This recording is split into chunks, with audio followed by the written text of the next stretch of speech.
The Atherton mansion wasn't so much a home as it was a statement. Perched in its exclusive, gated community, it was a monument to minimalist architecture and cold, hard wealth. Walls of seamless glass offered panoramic views of manicured lawns no one ever walked on, while inside, polished marble floors reflected the untouched designer furniture like a still, frozen lake.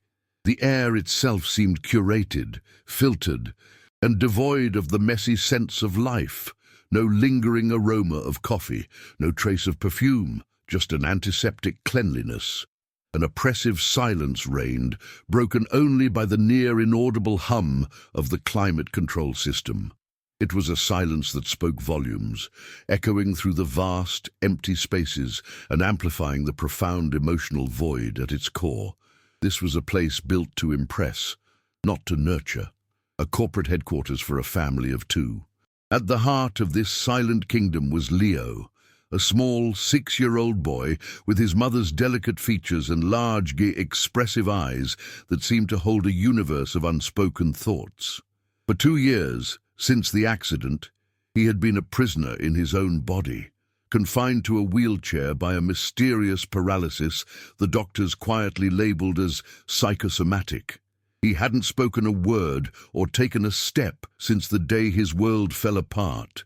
Surrounded by a rotating cast of the best tutors, therapists, and nannies money could buy, he was profoundly alone. They managed his schedule with clinical precision, but their professional distance created an invisible barrier around him. He was an object of care, a problem to be solved, but rarely was he seen as just a little boy lost in a world that had become too quiet and too big for him. Into this sterile environment walked Elena Ramirez, the newly hired housekeeper.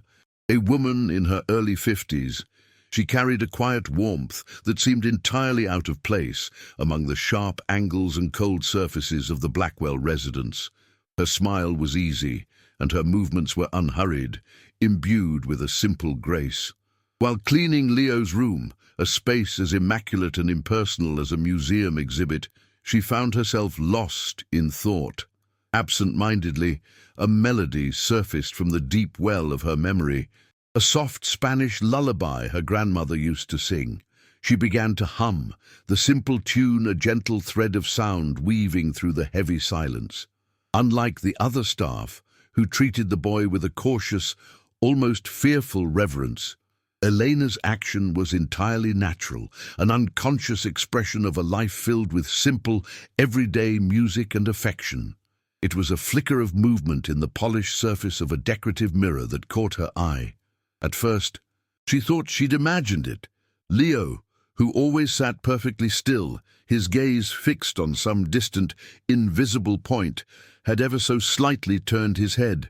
His small body remained motionless in the wheelchair, but his head was angled just a fraction of an inch in her direction. Elena froze, her hand still holding the dustcloth, her breath caught in her throat. Then she saw it again, a more definite sign. One of his fingers, resting limply on the armrest, twitched. It was a tiny, almost imperceptible spasm, but it seemed to move in time with the rhythm of her humming. A wave of stunned compassion washed over her, so powerful it made her heart ache. It wasn't pity she felt, but a sudden, electrifying hope. This music, this simple song, was a key. Following her discovery, Elena began to weave her melodies into the fabric of her daily work. It was never a performance, but a quiet, constant offering. While dusting the sterile surfaces of Leo's room, or folding his perfectly pressed clothes, she would hum the soft Spanish lullabies of her youth, or sing gentle Italian folk songs she recalled from an old radio. Her presence was a stark contrast to the home's oppressive silence, a warm and unassuming light in a cold, dark space. She watched Leo, not with the clinical gaze of a therapist, but with the patient heart of a gardener tending to a fragile seedling.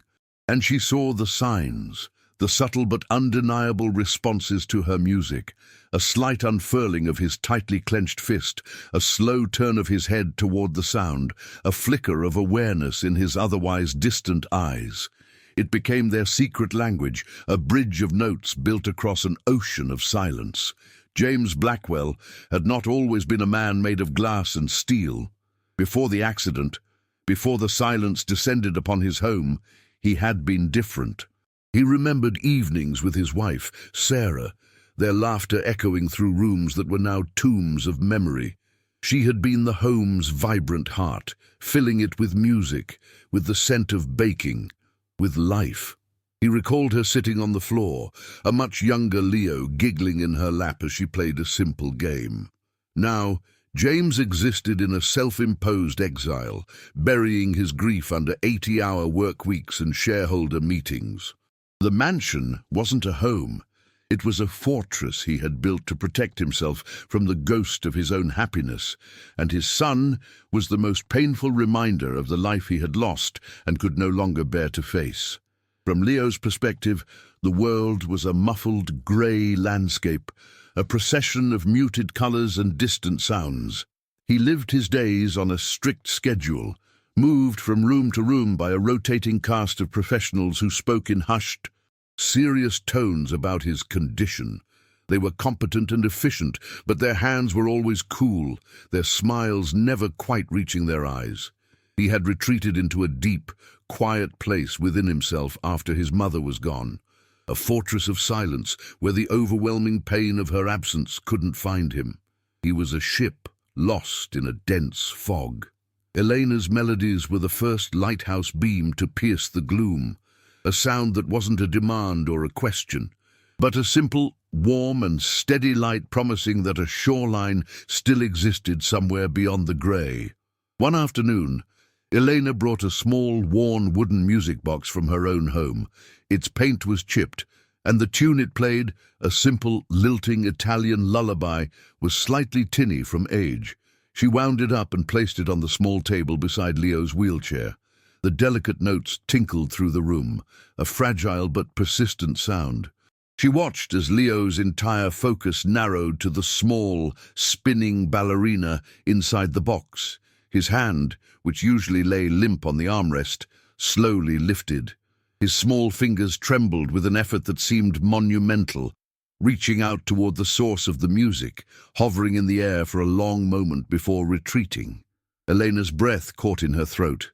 She didn't push or praise. She simply let the moment be, a silent acknowledgement that he was still in there, fighting his way back. James arrived home from the office earlier than usual one evening, the setting sun casting long, lonely shadows across the marble floors. He was braced for the familiar, deafening silence that always greeted him, a quiet that felt heavier than any sound, but tonight was different. A faint melodic voice drifted down from the second floor, a soft Portuguese folk song he didn't recognize. Curiosity, an emotion he hadn't felt in years, pulled him up the stairs. He stopped at the open door of his son's bedroom, hidden from view. The scene before him struck him with the force of a physical blow. Elena was sitting on the floor near the wheelchair, singing softly, and Leo, his son, had the faintest, most genuine ghost of a smile on his face. His eyes were fixed on her, bright with a light James thought had been extinguished forever. A violent storm of emotions crashed over James as he stood frozen in the doorway. The first wave was a bitter, searing shame. How had this woman, a stranger, a housekeeper, managed to do what millions of dollars and a team of the world's best specialists could not? His pride, the armor of the man who could fix anything, was shattered. But that feeling was instantly drowned by a tidal wave of profound, gut-wrenching relief. He wasn't just seeing a smile. He was seeing his son, the real Leo, emerging from the depths of his silent prison. He finally stepped into the room, the polished leather of his shoes making no sound on the thick rug. His voice, when he spoke, was a choked whisper, heavy with 2 years of unshed tears. "Keep going," he said. It was both a command and a desperate plea. The first major obstacle arrived in the formidable shape of Evelyn Blackwell, James's mother. A woman carved from ice and social ambition, she ruled her world with an iron will and a withering gaze. During an unannounced visit, She found Elena not cleaning, but humming to Leo, a small smile on her face. To Evelyn, this was an unforgivable breach of professional conduct. She confronted James later that evening, her voice dripping with condescending disapproval. She dismissed Elena's efforts as unscientific nonsense and folksy remedies that were giving him false hope. She insisted that Leo required a proper clinical environment, and for the first time she mentioned the name of a specialized institution in Switzerland, a place for children with problems like his. Her words were a chilling wind, threatening to extinguish the fragile flame of progress. In the days following his mother's visit, James was a man divided. Evelyn's sharp, logical arguments echoed the doubts that had been whispering in the back of his own mind. Was he being a fool? Was he sacrificing his son's future for a sentimental fantasy built on a few simple songs? The pediatric neurologists he consulted were politely skeptical, their language filled with clinical jargon about protocols and data-driven therapies, none of which included a housekeeper's lullabies. The world he had always trusted, the world of experts and tangible results, was telling him he was wrong. The pressure was immense, a crushing weight of responsibility. It's stories like this that show how difficult it is to follow your heart against the roar of outside opinions. And if you feel that, subscribing to our channel allows us to continue sharing these powerful journeys. Despite the mounting pressure, James made a choice. He allowed Elena to continue, a quiet act of rebellion against the world of expertise. He couldn't ignore what he had seen with his own eyes. The bond between Elena and Leo deepened, transforming from a silent understanding into a gentle friendship. She began to speak to him more, not just singing, but telling him stories about her childhood in a small village, describing the taste of mangoes picked fresh from the tree and the sound of the ocean at night. She never asked for a response. She was simply filling his silent world with her own, painting it with color and life. And Leo listened. His eyes would follow her around the room, and one afternoon, as she told a particularly funny story, a small, breathy sound escaped his lips. Not a word, but a clear note of amusement. Then disaster struck. Leo fell ill with a sudden, raging fever that sent his small body into retreat. The illness seemed to cruelly erase every bit of progress they had made. He became completely unresponsive, his limbs limp, his eyes vacant and dull. He retreated so far back into his silent fortress that even Elena's most familiar songs couldn't find him. For James, it was a confirmation of his deepest fears. The fragile hope he had allowed himself to feel shattered into a million pieces, replaced by a cold, agonizing guilt. He had been wrong. His mother, the doctors, they had all been right. He had followed a foolish, sentimental path, and in doing so, he had failed his son in the most fundamental way imaginable. The silence that returned to the house was heavier and more mocking than ever before. Evelyn saw her opportunity and seized it. She descended on the mansion not as a concerned grandmother, but as a general taking command of a failed battlefield. She came armed with glossy brochures for the Swiss clinic and had already scheduled consultations with their intake specialists. She presented James's decision to trust Elena not as a mistake, but as a catastrophic failure of parental judgment that had actively harmed the child. Her arguments were relentless, her tone leaving no room for debate. James, exhausted from sleepless nights watching over Leo and broken by what he saw as his own failure, felt his resolve crumble. The combined weight of his grief, his guilt, and his mother's indomitable will was simply too much to bear. He was ready to surrender. Alone in his vast, sterile home office late one night, James stared at the glossy brochure on his mahogany desk. The serene mountains and pristine facilities of the Swiss clinic seemed to promise a clean, efficient solution, an escape. His hand hovered over the phone, ready to make the call and abdicate his responsibility. But then a memory, vivid and unbidden, flashed in his mind. The image of Leo's face, tilted toward Eleanor, with that small, miraculous smile. It wasn't a trick of the light or a figment of his desperate imagination. It was real. It was the first truly real thing he had felt in 2 years. In that moment of piercing clarity, he understood that sending Leo away wasn't for his son's benefit. It was for his own. It was the coward's way out, another attempt to outsource his fatherhood and run from his own heart.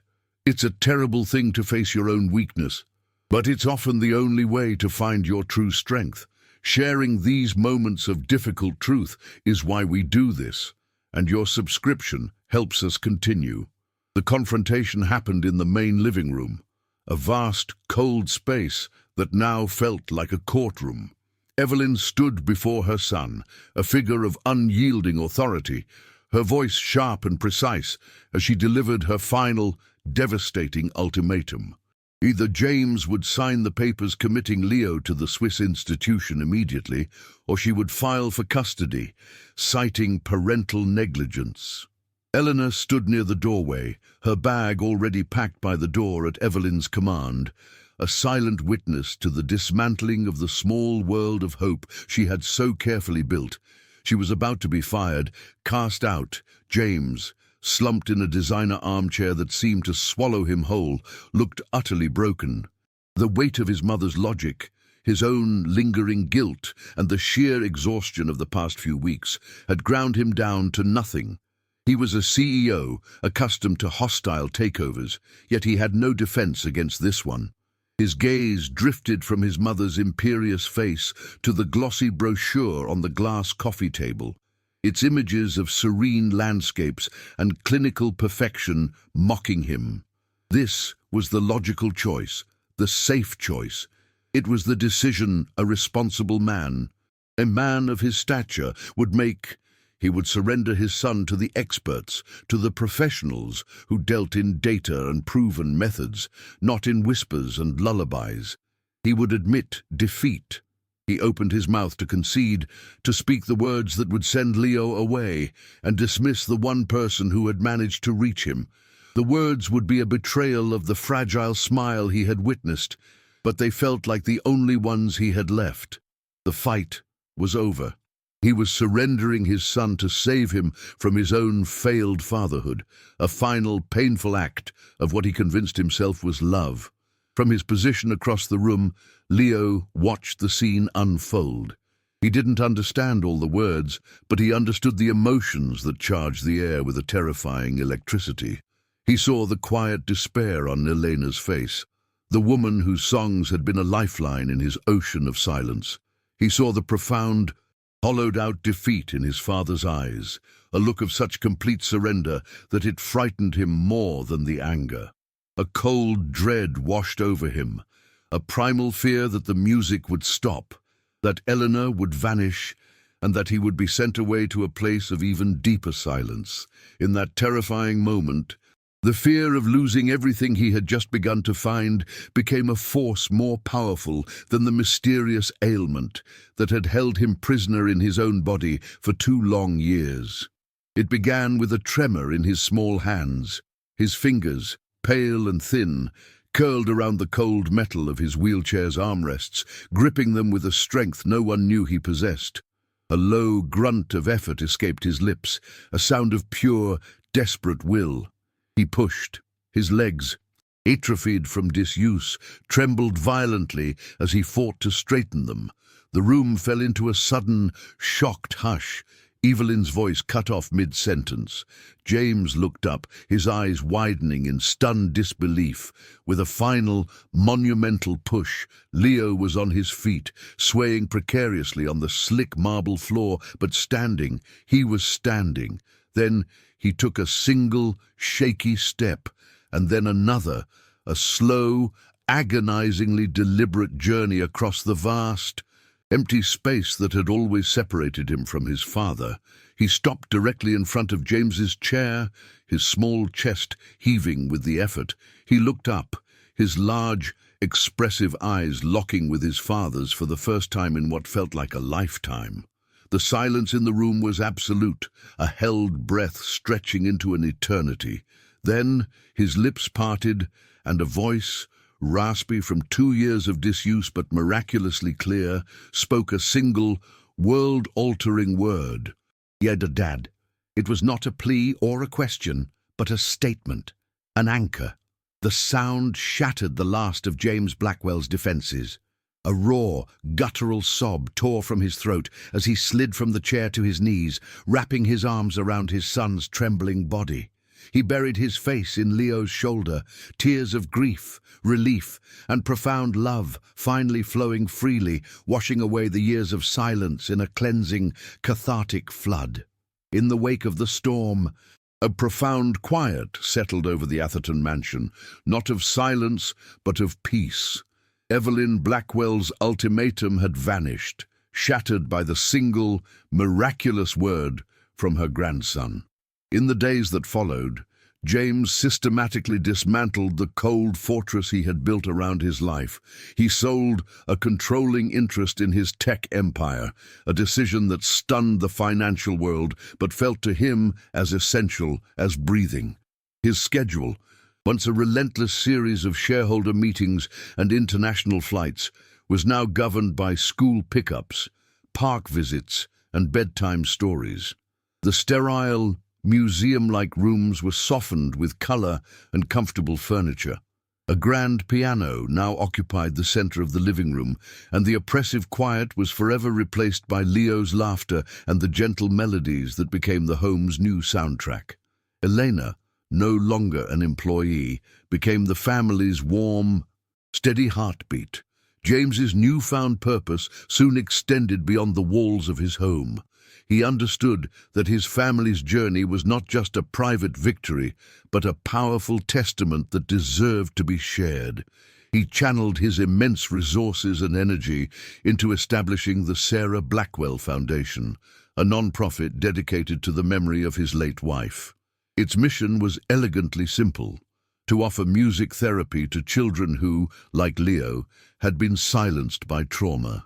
The Foundation's guiding principle was not some complex clinical protocol, but what the staff fondly called the Elena method. It was a philosophy rooted in the radical power of genuine human connection, patience, and the simple, heartfelt offering of a song. James, the man who once trusted only in data and experts, now dedicated his life to championing the truth he had learned on the floor of his son's bedroom: that the deepest healing often begins with nothing more than a simple lullaby. 5 years later, the mansion pulsed with the vibrant, chaotic energy of an 11-year-old's birthday party. Leo, tall and full of life, raced across the sprawling lawn with a pack of friends, his laughter carrying on the afternoon breeze. James watched from the patio, no longer a distant figure in a suit, but a father, present and deeply content. He caught Elena's eye as she carried out a tray of lemonade, and they exchanged a quiet smile that held the weight of their shared history. They had navigated the darkest of valleys to arrive at this sunlit moment of pure, uncomplicated joy. Witnessing such incredible stories of resilience is a gift. And knowing that you are part of our community through your subscription allows us to continue sharing these journeys of hope. Their silent acknowledgement was a tribute to all that had been lost, and to everything that had been miraculously found. As the sun began to dip toward the horizon, casting a warm golden light over the garden, a hush fell over the party. Leo sat at the grand piano, his fingers, once so still, now moving with a confident grace across the ivory keys. He began to play a beautiful, complex melody of his own composition, a song that spoke of struggle, of light piercing the darkness, and of triumphant release. It was the sound of his soul, finally free. James stood beside Elena, his arm resting gently on her shoulder, both of their eyes glistening with pride and unshed tears. The scene slowly faded, dissolving into a different room miles away, at the Foundation's headquarters. There, A young therapist knelt beside a newly arrived child, small and silent in a wheelchair. The therapist smiled gently and began to hum a soft Spanish lullaby, the very first note in a new song of hope, beginning all over again.